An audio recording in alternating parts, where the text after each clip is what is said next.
Alan Hahn and Wally Zerbiak. We really hyped this game up. Did we not? Yes, we tried. Very hard to explain what happened. I think the headline here is the Knicks and the Cavs now tied for third in the East, each with 22 losses, and the Knicks just didn't have it at all tonight, Alan. No, if you'd never seen the NBA, didn't follow the NBA, and you attended this game and watched this game, and I told you after it was over, these were two of the best teams in the league, you would not believe me, because neither team played well in this game. But somebody had to win it. Cleveland did less bad than I guess the Knicks did to take this win. But there's a lot of questions now to ask about the Knicks after this game. Yeah, and Cleveland's not known as a great defensive team. The Knicks looked lost on the offensive end of the floor. They didn't know where they wanted to go, what they wanted to do. They weren't generating any type of flow or any type of rhythm. I think the Knicks are trying to slow the pace down a little bit since the All-Star break and since realizing that, you know, maybe our personnel isn't good to just run up and down and get in these high-paced games with other teams. But this was a slow-paced game. In this Cleveland game, they controlled it from start to finish. The only guy that showed up for the Knicks, 11 points, 15 rebounds from Mitchell Robinson in 19 minutes. That's putting in a day's work, but not too many other guys showed up. There's a consistent theme here, and I apologize if I'm being repetitive. When the Knicks do not hit the three, it seems like it's really rough in other parts of the game. Knicks, Wally, 10 of 37 from downtown. They score only 11 points in the third quarter.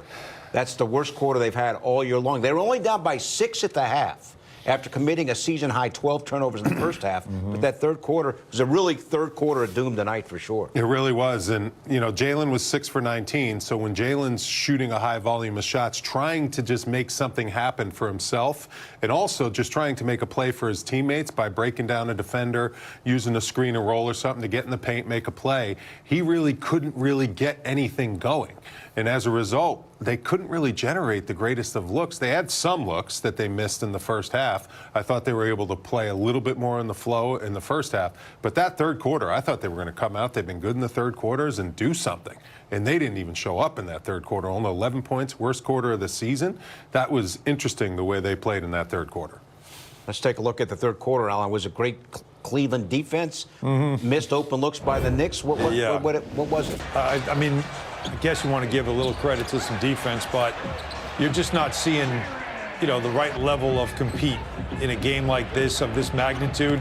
Although I guess, Wally, you tell me as a player, it's February, relax, right? But we see matchups like this, and we think we should see the best of basketball. And, you know, surprisingly didn't, especially coming out in that third quarter. That's just a wide open three-pointer in bad transition defense. And there's been a lot of frustration, you know, with the Knicks when it comes to transition. But you're just seeing, like, what does Mike say? The second next play energy? Yeah. And there just wasn't enough of that in this game. No, and you know, they had a day off. They were coming off the back-to-back. You probably prepared pretty hard for this team, and then you lay a complete egg in the second half. 40 points, 14 for 45.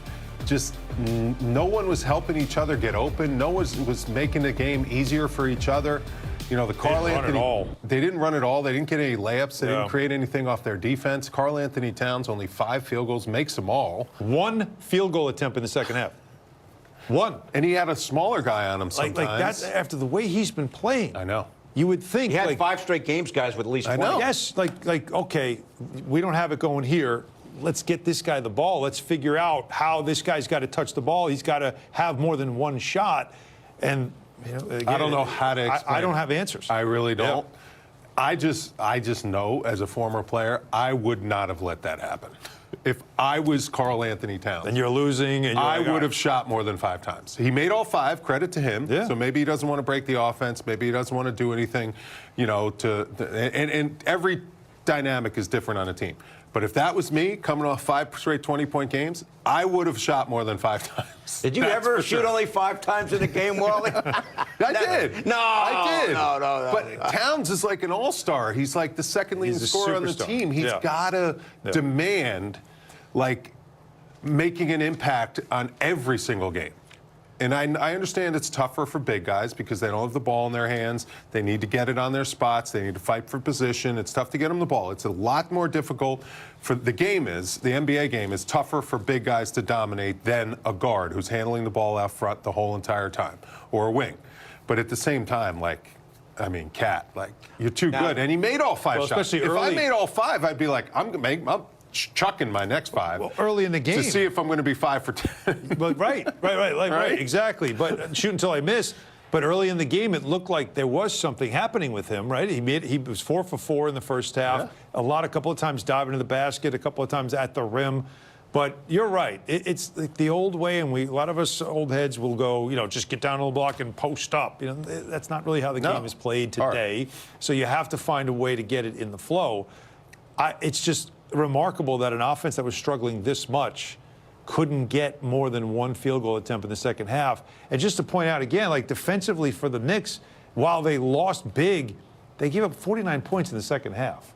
Like, I don't think defense was the problem here, right? Like, offense was the biggest issue, and that second play, that next play energy that they have been really good at, that was lacking in this game. There's a lot of questions for Mike Brown after this game. Let us point out, Cat coming into this game off his best stretch of the season. Oh, yeah, 5 straight that's games, the surprising 5 straight part. games with at least 20 points. Exactly the point. Like, he's on a heater. Yeah. And all of a Somebody's gotta sudden, recognize it. like, someone just, whoosh. Yeah, dump water on it. Yeah. All right, guys. Donovan Mitchell led Cleveland with 23. Thrilling moment brought to you by FanDuel Casino. Get your thrill on. Even though he scored 23, guys, Mitchell didn't shoot very well, and neither did James Harden. We have Mitchell going 5 of 18, Harden 8 out of 18, but it was good enough. He got to the free throw line a ton, Donovan Mitchell did, which is he's so good and he's so strong going to the basket. And I think for him, that's been the thing now. I think he can get to the basket more, right, Wally, with James Harden, because he's playing off the ball a lot more than he was before. Yeah, he can just dial it in and look to be aggressive every time he touches it.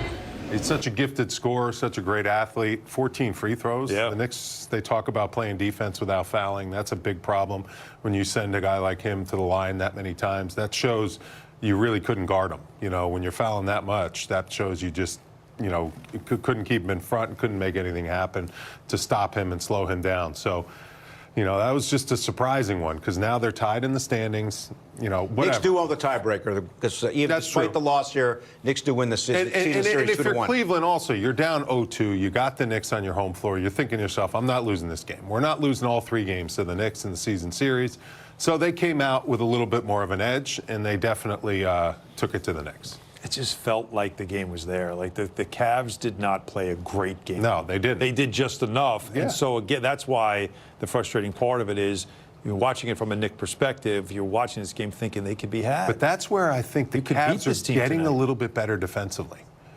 They make you a little more uncomfortable than they used to. They used to just want to play it was up and down. A complete, rat race game and try to outscore you.